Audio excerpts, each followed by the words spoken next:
여러분 한 주간 편하셨죠? 오늘 시편 산책, 오늘은 시편 145편 후반부를 봅니다. 11절부터 21절까지를 봉독해 드립니다.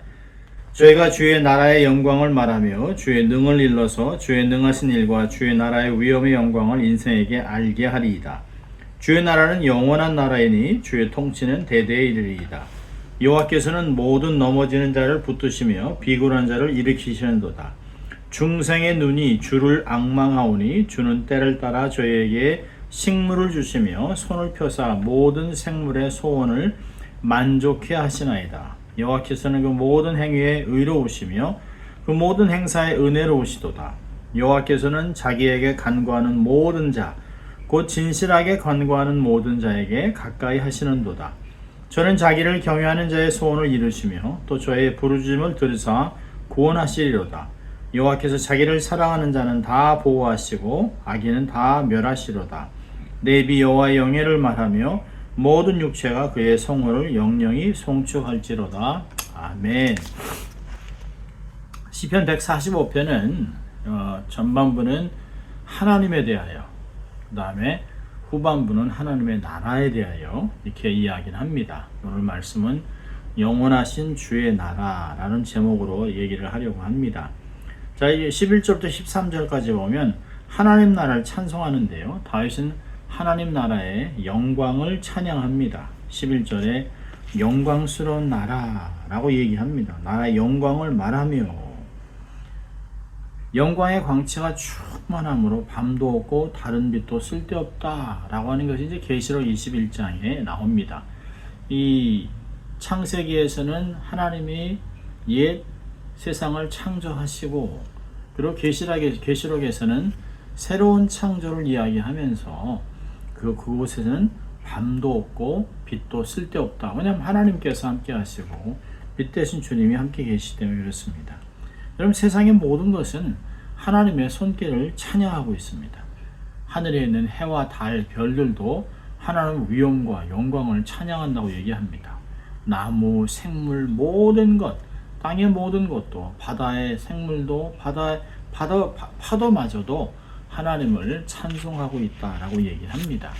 어느 과학자가 깊은 바다에서 돌고래들이 하나님을 찬양하는 그 소리들을 이렇게 녹음해서 보여주는데요. 아주 기가 막힌 아름다운 음악의 소리가 나는 것을 들은 적이 있습니다. 모든 창조물은 하나님을 찬양하고 하나님의 선하심을 높여드립니다. 오직 하나님의 모양을 갖고 있는, 하나님의 성품을 갖고 있는 오직 사람만이 하나님을 대적하고 하나님께 불순종하고 하나님을 찬양하고 있지 않는 것입니다. 만물의 영장, 온 만물을 다스려야 해야 되는 하나님을 대표하는 사람이, 만물은 하나님을 찬양하고 있는데 그 찬양하는 자들을 지휘해야 될 사람은 하나님을 대적하고 있습니다. 자, 다윗은 하나님의 나라의 영광스러운 나라를 표현하고 있습니다. 또 12절에는 하나님의 거룩하고 엄숙한 나라라고 얘기합니다. 주의 능하신 일과 주의 나라의 위엄의 영광을 인생에게 알게 하리이다.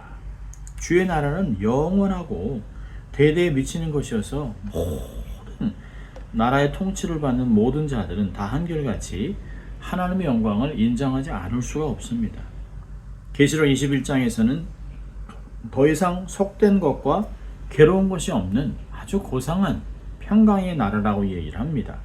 계시록 21장 4절에 모든 눈물을 그 눈에서 씻기심에 다시 사망이 없고 애통하는 것이 없고 곡하는 것이나 아픈 것이 있지 않다. 이 세상에서 겪는 모든 환난이 없다는 것이에요. 처음 것들이 다 지나갔음이니라. 우리가 겪는 모든 아픔, 고통, 환난은 다 첫 번째 것입니다. 이제 다 지나가게 되어 있습니다. 우리가 주님이 오시건 우리가 하나님 나라에 들어가던 모든 것은 다 지나가게 되어 있습니다. 또 13절에는 하나님 나라는 영원한 나라, 주의 통치는 대대에 임한다. 여러분, 지상 국가와는 아주 차원이 다르죠. 변함도 없고 쇠함도 없는 영원한 나라라고 이야기를 합니다. 여러분 역사 속에서 강대했던 나라, 결코 망하지 않을 것 같이 보였던 나라도 다 사라졌습니다. 로마, 정말 그 당시에 뭐 사실 뭐 옛날부터 뭐 이집트, 뭐 수메르, 뭐 바벨론, 아수르 뭐 이런 나라들도, 헬라 이런 나라도 다 사라졌어요. 또 팍스 로마나, 모든 길은 로마나 통한다라고 했던 로마도 한순간에 사라졌습니다. 해가 지지 않는 나라 영국, 해상을 제패하고 온 세상을 다스렸던 영국도 지금은 초라하게 유럽의 한 작은 나라, 그것도 경제적으로 아주 어려운 나라로 전락하고 있습니다. 현대 역사에서 가장 강한 슈퍼파워인 미국도 전과 같지 않습니다. 하나님을 경배하고 하나님의 기준으로 삶을 살았던 그 나라, 하나님의 백성들이 하나님을 경배하고 살았던 그 나라가 이제는 하나님을 대적하고 LGBTQ가 온 세상을 뭐 트랜스젠더를 찬양하고 트랜스젠더가 바른소리하는 사람을 죽이는 그런 썩은 모양이 나타나고 있습니다. 하나님이 주인이 아니면 어떤 나라도 역사에서 사라지게 되어 있습니다. 미국도 하나님 앞에 온전히 회복하지 않으면 아무리 강대하고 아무리 군인이 강하고 아무리 경제적으로 좋아도 하나님이 한 번 치면 쓰러지는 골리앗 같을 수 있습니다. 지금 미국이 온 세상에서 손가락질 당하고 있지 않아요? 그러나 하나님의 나라는 영원 무궁합니다. 세상의 나라와는 다른 것이에요. 자, 14절부터 16절까지는 하나님의 섭리를 찬송하는데요. 14절에 보니까 빈약한 자를 붙드시고 넘어지는 자를 붙드시고 비굴한 자를 일으키신다. 하나님의 돌보심을 얘기하는데요. 하나님께서는 넘어진 자를 붙잡아 주시고 비굴한 자를 일으켜 주신다 라고 얘기했습니다. 여기 보면 뭐 연약한 자, 약한 자, 뭐 세상에서 소외된 자, 그런 이야기를 하는 것이 아닙니다. 여기 비굴한 자는 겁이 많아서 줏대가 없어서 남에게 쉽게 굽히는 자가 아닙니다. 숙이는 자를 변형한 것은 겸손한 자, 낮은 자를 뜻하는 것이에요. 하나님께서 돌보시는 자는 어떤 자입니까? 당신 앞에 엎드려 있는 자, 숙이는 자, 당신을 기다리는 자 같은 15절에서 다른 표현으로 나타나고 있습니다. 하나님을 의지하는 자들을 일으킨다는 것이에요. 하나님 앞에 겸손하라 그럼 때가 되면 하나님이 너희를 인도하겠다. 하나님이 가는 곳에, 하나님이 서 계신 곳에, 하나님이 역사하는 곳에 동반자로, 동역자로 설 수 있다는 것입니다. 여러분 신명기 33장 3절은 여호와께서 백성을 사랑하시나니 모든 성도가 그 수중에 있으며 주의 발 아래에서 주의 말씀을 받는도다. 엎드려 하나님의 말씀을 받는 사람들이라는 거예요. 주의 뜻을 간구하는 자들입니다. 하나님의 능력으로 무장하기 위하여 하나님을 기다리는 사람들입니다. 요한복음 10장 28절에 얘기합니다. 내가 저에게 영생을 주노니 영원히 멸망치 아니할 것이요 또 저희를 내 손에서 빼앗을 자가 없느니라. 저희를 주신 내 아버지는 많이보다 크심에 아무도 아버지 손에서 빼앗을 자가 없느니라.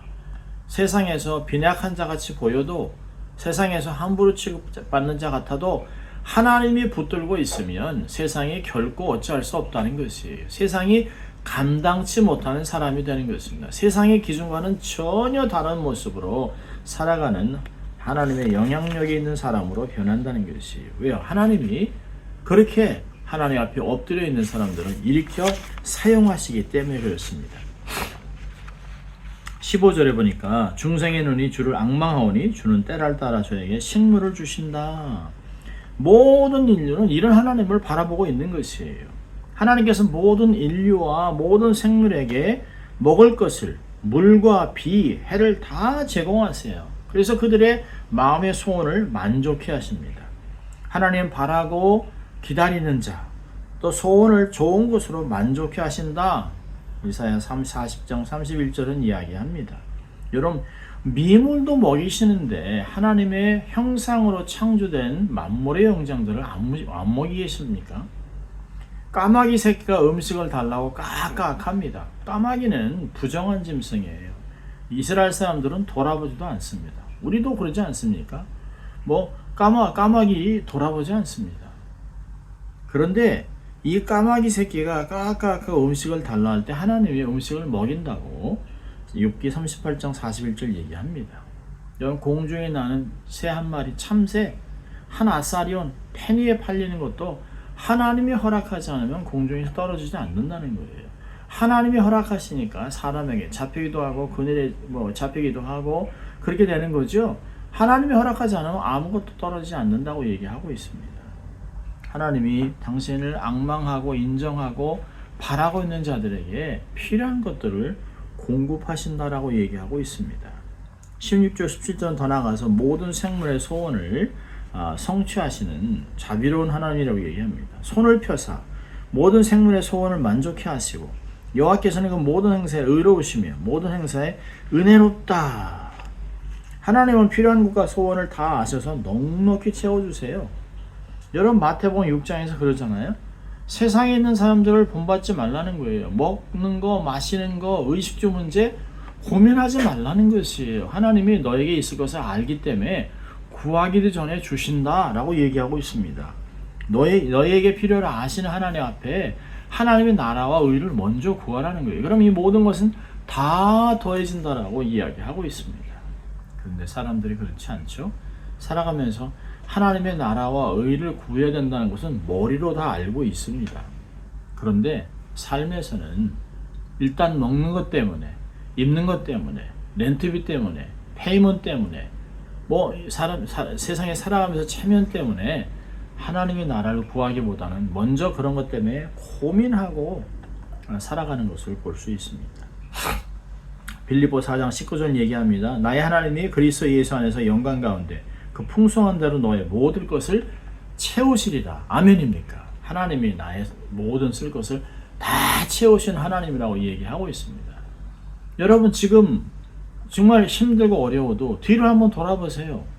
내 인생 살아오면서 그 어려운 것을 다 지나가게 하신 게 내 힘입니까? 아닙니다. 우리 부모입니까? 남편, 아내? 아닙니다. 하나님이 하신 것입니다. 하나님께서 환경을 조성해 주시고 때를 따라 돕는 은혜를 주시고 그 안에 사람을 만나고 환경을 조성하고 또 잘 하나님 앞에 바른 결정할 수 있도록 성령의 감동을 주셔서 그렇게 온 것이에요. 돌아보면 막 죽을 것 같았죠. 막 숨을 헐떡거리면서 살아왔습니다. 그런데 여기 와 있잖아요. 내가 지금 몸이 힘들고 어려워도 여러분, 하나님을 신뢰하세요. 하나님이 이제까지 인도하셨어요. 내 삶을 처음부터 끝까지 한눈에 보고 계시는 그 하나님이 나를 지켜주시고 구분기를 펴시고 평탄하게 만들어서 주를 위해 걸어가야 하십니다. 힘들고 어려울 때 주님께 선한 소원을 드리세요. 하나님, 내게 힘을 주십시오. 하나님, 주를 위해 이런 일도 해보고 싶습니다. 선교지에 교회도 짓고 싶습니다. 선교사들을 위해서 사역도 감당하고 싶습니다. 하나님, 제게 돈을 주세요. 건강 주세요. 지혜 주세요. 재능을 주세요. 라고 기도하세요.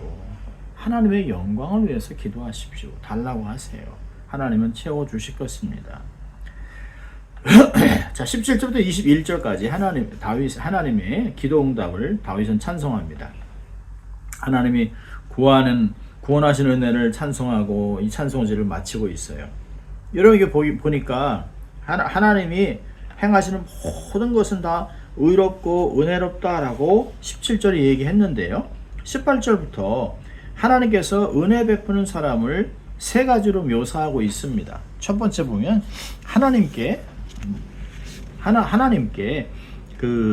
여기 보니까 간구하는 사람, 18절에 여호와께서는 자기에게 간구하는 모든 자, 19절에서는 자기를 경외하는 자, 또 20절에서는 자기를 사랑하는 자, 이런 사람들에게 복을 주시는 것을 이야기하고 있습니다. 하나님께 간구하는 자는 하나님께 가까이 하신답니다. 응답하시는 정도가 아니라 친밀함을 누릴 수 있도록 하나님이 다가오세요. 하늘 보좌를 버리고 이 땅에 오셔서 우리를 만나주시는 하나님, 기도 응답으로 어떤 가시적인 것보다 당신 자신을 주시는 그 하나님을 경험하게 되는 것입니다. 두 번째로는 하나님을 경외하는 자, 19절에 그러한 사람에게는 마음의 소원을 이루어주신다. 부르짖음을 다 응답하신다. 시편 107편 9절에도 저가 사모하는 영혼을 만족해 하시며 줄인 영혼에게 좋은 곳으로 채워주심이로다. 시편 37편 4절에도 여호와를 기뻐하라 저가 내 마음의 소원을 이루어 주시리로다.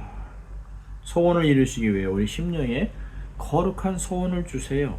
그리고 이룰 수 있도록 힘 주시고 기회를 주시고 모든 것을 공급하십니다.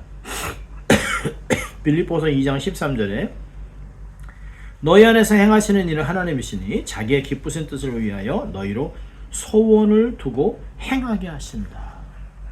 소원을 주고 에너지를 공급하셔서 능히 감당할 수 있다고 하는 것이에요. 하나님이 어떤 마음의 소원을 주시면 이건 내 힘으로 하라고 하는 것이 아니라 하나님이 주셨기 때문에 하나님의 영광을 위해서 감당할 수 있도록 하나님이 반드시 힘을 주실 것이다.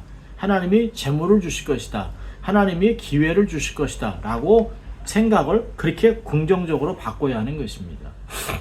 하나님이 아무 이유 없이 어떤 소원을 주지 않아요. 여러분 용서하고 들으세요.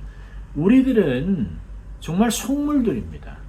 하나님을 위해서 다른 사람들을 섬기고 이렇게 선한 소원들이 그렇게 일어나지 않아요. 주로 나 자신을 위해, 내 가족, 내 새끼들, 우리 요렇게만 생각하지 타인을 생각하지 않습니다. 그런데 내 마음에 타인을 섬기고 싶고 선교사를 섬기고 싶고 내가 이런 거 봉사를 하고 싶다는 마음은 하나님이 주시는 것이에요.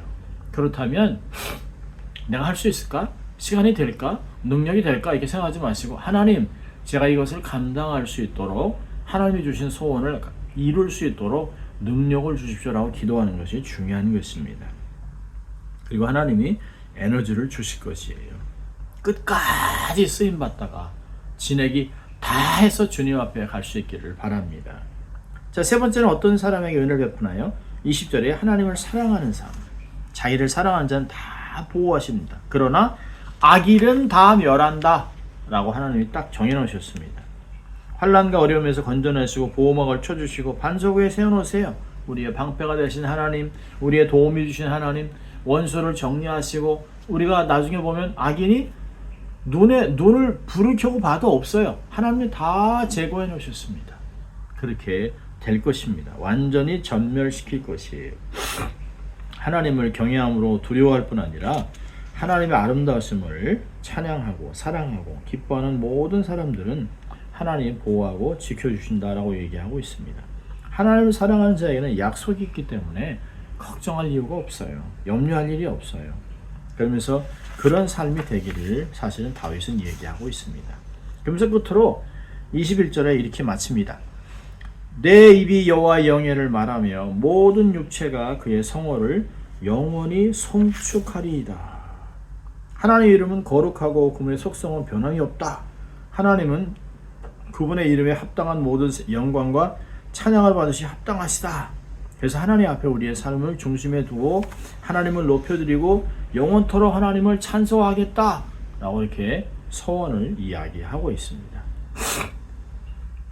자, 이 말씀에서 한 세 가지만 우리가 적용을 해보면 첫째로는 쉬지 말고 기도하면서 하나님 앞에 영광을 돌리고 하나님께 서원을 드리는, 그리고 서원을 받아서 역사를 감당하는 사람들 되시길 바랍니다. 하나님께 진실하게 구하고 하나님을 경외하고 하나님을 사랑하는 사람, 이 사람들의 기도는 확실하게 응답받습니다. 그러면서 이렇게 기도하는 사람들이 요한일서 5장 14절 15절을 보면 그를 향하여, 하나님을 향하여 우리가 가진 바 담대한 것이 이것이니 하나님의 뜻대로 무엇을 구하면 들으심이라. 우리가 무엇이든지 구하는 바를 들으시는 줄 아는 줄, 우리가 하나님에게 구한 그것을 얻은 줄을 또한 아느니라. 아멘. 하나님의 뜻대로 구했으면 이루어질 것을 믿으세요. 세컨드 플랜, third 플랜 만들고 혹시 아니면 여러분 그건 기도가 아니죠. 그건 믿음이 아니죠. 하나님 그렇게 될 것을 믿습니다. 행하실 것을 믿습니다. 라고 기도하고 그렇게 믿음으로 요단강에 발을 들이세요. 홍해에 발을 들여놓으세요. 산지에 발을 들여놓으세요. 자, 두 번째로는 감사의 삶을 사세요. 여러분 큰 일이 성취됐을 때 감사하는 건 누구나 다 하죠. 근데 여러분 진짜 감사는 사소한 것을 감사하는 것이에요. 내가 살아있다. 오늘도 잠에서 깼네. 오늘도 하루 살아가네. 숨을 쉬고 보이고 들리고 내가 생활하고 밥을 먹고 얼마나 감사한가, 또 하루를 주신 하나님께 감사한 그런 것으로부터 시작하는 것이에요. 모든 것, 사소한 것부터 시작해서 갈수록 점점 일어나면 하루에 최소한 10가지에서 30가지를 감사할 수 있는 조건이, 목사님 그런 게 어디 있습니까? 왜요? 얼마든지 있습니다. 눈이 보입니다. 숨이 쉽니다. 목소리를 낼 수 있습니다. 노래할 수 있습니다. 들립니다. 이게 손발이 움직입니다. 마비가 오지 않았습니다. 이게 다 감사할 일 아닙니까? 여러분 너무 당연하게 받아들이면 안 되는 거예요. 하나님의 은혜로 살아가는 것이에요. 감사하십시오. 하나님의 부르심입니다. 하나님의 뜻입니다. 자, 세 번째는 신뢰한 것을 사모하세요. 영안이 열려서 하늘을 볼 수 있도록, 영원한 것을 볼 수 있도록 신뢰한 것을 바라보면 세상의 가시적인 것 별로 이렇게 가치가 없습니다. 세상에 가짜, 비슷해 보이는 거, 오조품 아무리 많아도 중요하지 않아요. 결국은 아무것도 못 가져갑니다. 여러분, 우리의 재산은 내가 쓰는 것만 내 것이에요. 주를 위해 쓴 것만 하늘나라에 쌓여 있는 것입니다. 실체를 알면 세상의 것 집착할 필요 없습니다. 주를 위해 쓰세요. 하나님께 투자하세요. 그리고 신령한 것을 사모하세요. 영원한 주의 나라의 백성으로 당당히 살아가십시오. 조속으로 변하는 세상에 의해서 좌우되거나 그런 것 때문에 집착해서 마음이 약해지지 마세요. 마음 상하지 마세요. 하나님이 우리를 돌보십니다. Be free. 하나님 때문에 세상에서 자유로운 또 거룩한 영향력을 행사하는 여러분 되시기를 주의 이름으로 축원합니다. 기도하겠습니다. 하나님 아버지 감사합니다. 우리를 영원하신 주의 나라 백성으로 삼으시고 하나님의 왕 되신 하나님의 왕의 자녀로 살아갈 수 있도록 특권을 주신 감사합니다. 절대로 세상 것 때문에 낙심하지 않게 하시고 상황 때문에 하나님 정말 마음이 약해지지 않고 오히려 그것을 극복하고 하나님의 영광을 드러내는 저희들 될 수 있도록 하나님 축복하여 주시옵소서. 감사하고 예수님 이름으로 기도합니다. 아멘. 여러분 또 한 주간 승리하시기를 바랍니다.